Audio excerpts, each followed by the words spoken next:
Thanks very much, George.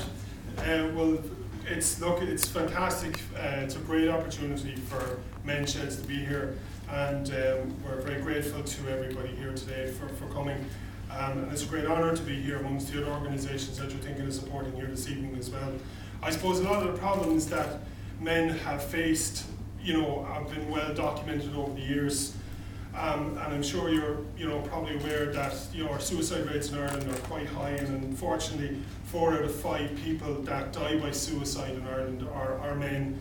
And 2/3 of the people that have lost their jobs in the recent recession have been men, and 2/3 of the people that are long-term unemployed are men as well.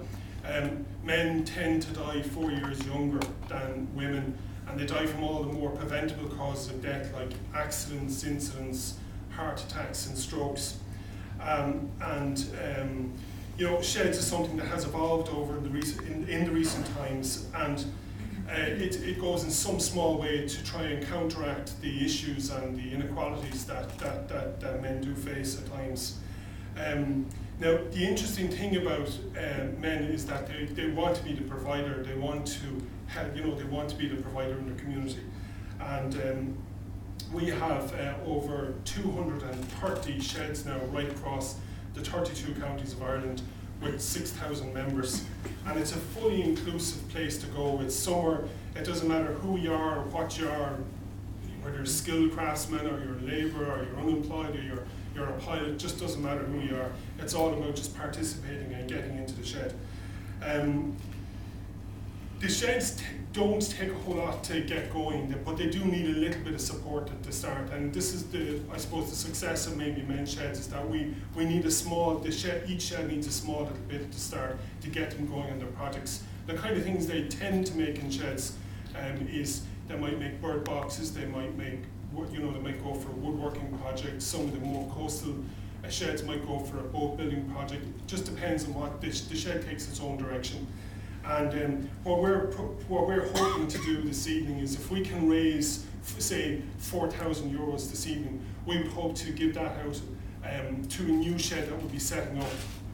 So that shed would come to the Irish Men's Sheds Association, and they would kind of apply for a grant. And the idea of it is then we can kind of guide them to get them going on their project. So they put in a project to us, and then we give them up to €800, and they can buy their chop saw, or they can buy their lathe, or whatever particular tools they need. And with that, then they're off and they're working on their project. Now, when they have their project done, then normally what happens is they sell those bits and pieces back into the local community, and that's what sustains them, and that's what gets the shed up and going. Now, there's loads of things happen in the shed. When they come into the shed, you have more the skilled craftsmen will kind of be operating the machines and the tools, but then you have other guys involved in sanding the wood, painting the wood, doing all sorts of things. So you have the admin side with the committee side, and then there's an awful lot of tea drinking that goes on in the shed. But that's really part and parcel of it, and it's just about getting guys in. There's no big pressure on anybody, it's just about participation. But our project was that we would get them off on the go, get them focused, and then we would ask them then to kind of pay back the grant that they got back to Irish Men's Sheds, and then we would reissue that grant out again to another new shed that starts up again. So any money we would get this evening would keep going and keep going and keep going until you want to join a men's shed if you're a man. But that's the idea. And I suppose, I mean, maybe the best way to explain the shed is my own dad. He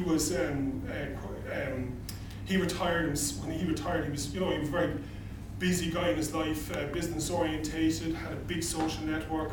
Then he came to retirement. He retired.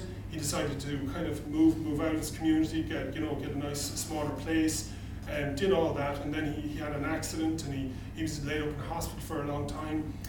He got out, and then he found himself very isolated. And in recovery, then he was very, very isolated in his new community. He didn't really know anybody. Had the skills to get out there, but became isolated. So I suggested to him that he would go to his local men's sheds, which he did. And when he went to the shed, then apprehensively he started to get back into talking to people, created a new network of friends, and now he just can't be got out of it. It really is part and parcel of your life. And it's amazing. Like I'm not that long involved in the shed movement myself, but like it's almost like an extended family. My background is I worked in the army for years, and it's almost like a little army, and everything is so organised and it's so well thought out. So that's what I'm trying to do this evening. The bell is off a different track. But so that's what we're hoping, that if we got that few quid this evening, whatever it is, that we can buy, we can offer that out to the sheds, to new sheds starting off, get them going in their project, and get them on the right track. So that's it. So thanks very much for listening to me.